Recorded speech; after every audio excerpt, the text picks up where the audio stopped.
Hi hello అండి, welcome back to my channel. ఈరోజు వీడియోలో అయితే మిల్ మేకర్ అండ్ బీట్రూట్ కర్రీని సింపుల్గా ఈజీగా ఎలా ప్రిపేర్ చేసుకోవాలో అయితే చూద్దాం. ఈ కర్రీ అయితే టేస్ట్ చాలా బాగుంటుందండి. మిల్ మేకర్ అండ్ బీట్రూట్ చాలా హెల్దీ కూడా. సో మనకి ఈ కర్రీకి అయితే బీట్రూట్స్ని తొక్క తీసేసుకొని చిన్న చిన్న పీసెస్ ఇలా కట్ చేసి పెట్టుకోవాలి. ఇంకా ఆనియన్స్, పచ్చిమిర్చి, కరివేపాకు, కొత్తిమీర అవన్నీ కట్ చేసి పెట్టుకోవాలి. తర్వాత మిల్ మేకర్ని ఇలా వాటర్ పోసి కొంచెం ఉడికించాలన్నమాట. ఒక 1-2 మినిట్స్ అట్లా ఉడికిస్తే అవి మెత్తగా అయిపోతాయి మిల్ మేకర్. సో ఇలా మిల్ మేకర్ని వాటర్లో వేయాలన్నమాట. 1-2 మినిట్స్ అట్లా వాటర్ని హీట్ చేస్తే మిల్ మేకర్ అనేవి మెత్తగా అయిపోతాయి. సో తర్వాత మిల్ మేకర్ నుంచి వాటర్ అంతా పిండేసి పక్కకు పెట్టుకోవాలి. తర్వాత కర్రీ కోసం ఒక బౌల్ పెట్టుకొని తర్వాత ఆయిల్ వేసుకోవాలి. ఆయిల్ వేడైన తర్వాత మనకి పోపుకైతే మినపప్పు, శనగపప్పు, ఆవాలు, జీలకర్ర పక్కకు పెట్టుకున్నాం కదా, అవి వేసేయాలన్నమాట. ఆయిల్ హీట్ అయిన తర్వాత మీడియం ఫ్లేమ్లోనే ఫ్రై చేసుకోవాలి. ఎందుకంటే ఈ పప్పులు ఉన్నాయి కదా, తొందరగా మాడిపోతాయి. సో కొంచెం ఫ్రై అయిన తర్వాత మనం కట్ చేసుకున్న పచ్చిమిర్చి, ఆనియన్స్, కరివేపాకు, కొత్తిమీర అవన్నీ వేసుకొని ఫ్రై చేసుకోవాలి.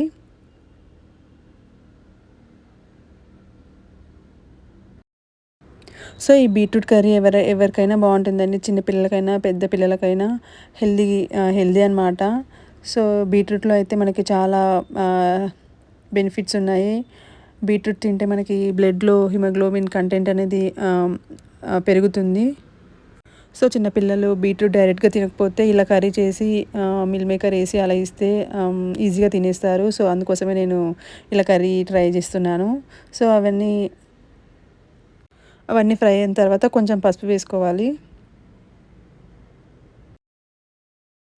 సో పసుపు వేసుకున్న తర్వాత ఒక 1 మినిట్ అట్లా ఫ్రై చేసి తర్వాత మనం నానబెట్టుకున్న ఈ మిల్ మేకర్ అయితే వేసేసేయాలి. మిల్ మేకర్లో కూడా చాలా కాల్షియం ఉంటుంది, ప్రోటీన్ ఉంటుంది. సో చిన్నపిల్లలకైతే చాలా బాగుంటుంది ఆ మిల్ మేకర్ అయితే. సో మిల్ మేకర్ వేసుకున్న తర్వాత కొంచెం ఫ్రై చేసుకొని తర్వాత మనం కట్ చేసుకున్న బీట్రూట్ ముక్కల్ని కూడా వేసేయాలి.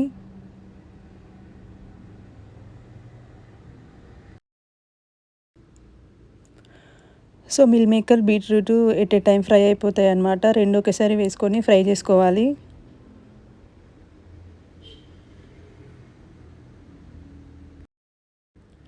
రెండు వేసుకున్న తర్వాత కొంచెం సాల్ట్ అయితే వేసుకోవాలండి. సాల్ట్ వేస్తే కొంచెం తొందరగా ఫ్రై అవుతాయి. ప్లస్ ఇంకా సాల్ట్ నుంచి వాటర్ వస్తాయి కదా, సో వాటర్తో కూడా కొంచెం మంచిగా ఫ్రై అవుతాయి. సాల్ట్ కూడా మన పీసెస్కి పట్టుకుంటుంది మిల్ మేకర్కి, బీట్రూట్కి. సో ఇంకా మూత పెట్టేసి ఉడికించాలన్నమాట. మూత పెడితే కూడా కొంచెం వాటర్ వస్తుంది కదా, ఆ వాటర్తో కూడా కొంచెం మెత్తగా అవుతాయి బీట్రూట్ ముక్కలు అనేవి. సో ఇది సిమ్లోనే ఫ్రై చేసుకోవాలి. చూడండి కొంచెం ఫ్రై అయిన తర్వాత పీసెస్ అనేవి ఇట్లా ఉంటాయి.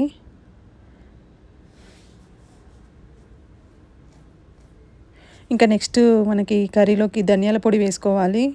సరిపడా ధనియాల పొడి వేసుకొని ఫ్రై చేసుకోవాలి.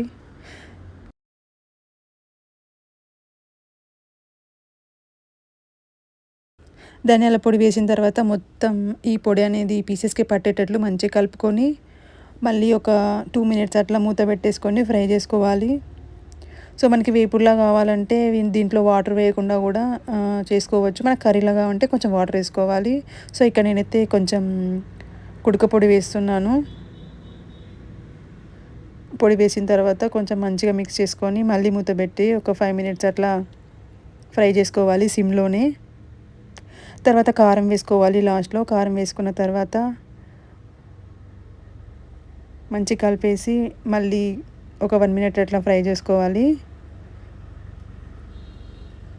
టేస్ట్కి సరిపడా కారం అయితే వేసుకోవాలి. మరి ఎక్కువ కూడా వేసుకోవద్దు కారము, ఆ ఫ్లేవర్ ఎక్కువ వచ్చేస్తుంది.